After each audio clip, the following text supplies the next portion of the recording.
the hurricane. A really quick update, kind of a preliminary status update on what's going on with Honu down in New Bern. If you've seen the news, then you know that New Bern got hit really hard. We have some photos from the boatyard where Honu was. To cut to the chase, Honu looks like it's okay. At very least, it's still there.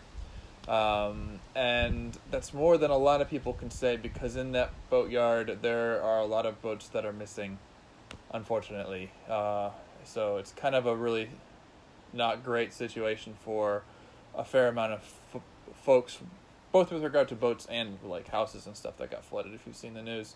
But in our particular case, we seem to have made it through fairly unscathed. We don't know if any windows are broken or if the inside's flooded or anything like that, but the big thing, the boat's still there. It was a close call, though. Like I said, boats in the same yard that weren't less than a quarter mile away, but probably a couple 100 feet away, if that, are gone. And the water, we'll show some pictures here. We first kind of found out about Honu still being there by seeing some pictures and of boats that had been wrecked, and the caption said, like, well, these are from the boatyard we're at. And we're like, well, that just creates like a sinking feeling in your stomach. Like, oh, if those are from the boatyard, then where's our boat?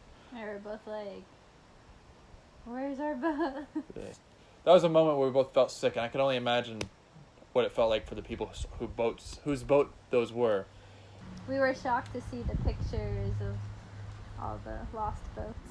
Yeah, all the boats that floated away. And of that, there's a marina there in New Bern, Bridgepoint Marina, and it looks like the storm surge really peaked at high tide during the night, and it looks like the docks floated higher than their pylons, and the docks floated free, and a large number of those boats were sunk. But we kind of dug around and found some more photos, and found a photo where you could see the bow of Honu still in the yard. And then upon digging further and seeing even more wrecked boats, which is just like, a really serious situation, we found a good picture of Honu. And we could, in this picture, there was a little fishing boat that was parked underneath us. And you can tell in the photo that the boat actually floated off of its trailer and bumped into one of our jack stands. So I'll render it what the water level must have been, but the water level was touching our keels. Like, that's how close we got to having Honu be, to floating and causing damage and stuff like that. There were other catamarans in the same yard, just a couple 100 feet away, who floated off their stands and bumped into other boats and stuff like that. So we were fortunate. Why didn't we run? Was some people asked that, and if we had been in the water, we may have considered running. Since we fit in the ICW, we could just motor and get out of the way. But at the moment, we're on the hard because we're doing engine work, and our engines are in no shape. At present, our engines are non-operational just because we've taken so many things off of them. So there wasn't even an option for us for running. Some other people had suggested, like, strapping the boat down.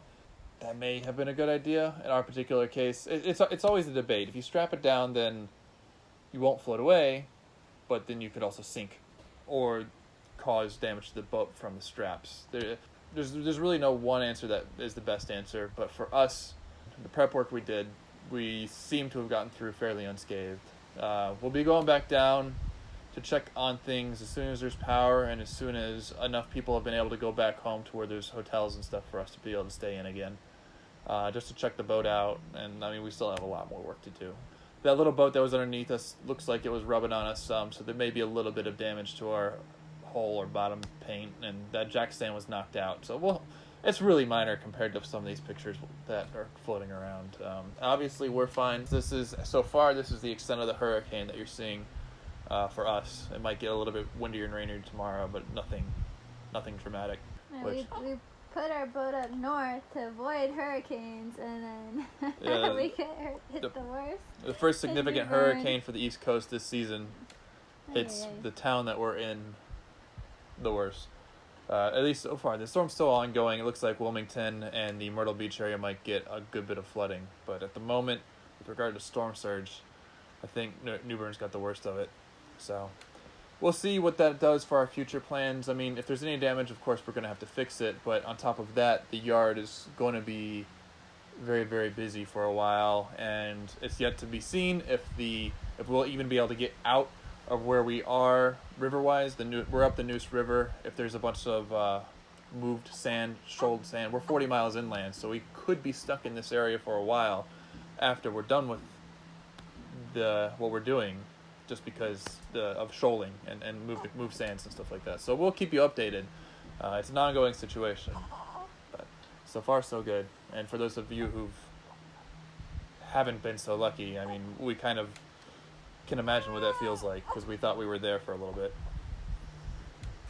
Anywho, thanks for your support, thanks for your concern, and yeah, we'll keep you updated. Bye.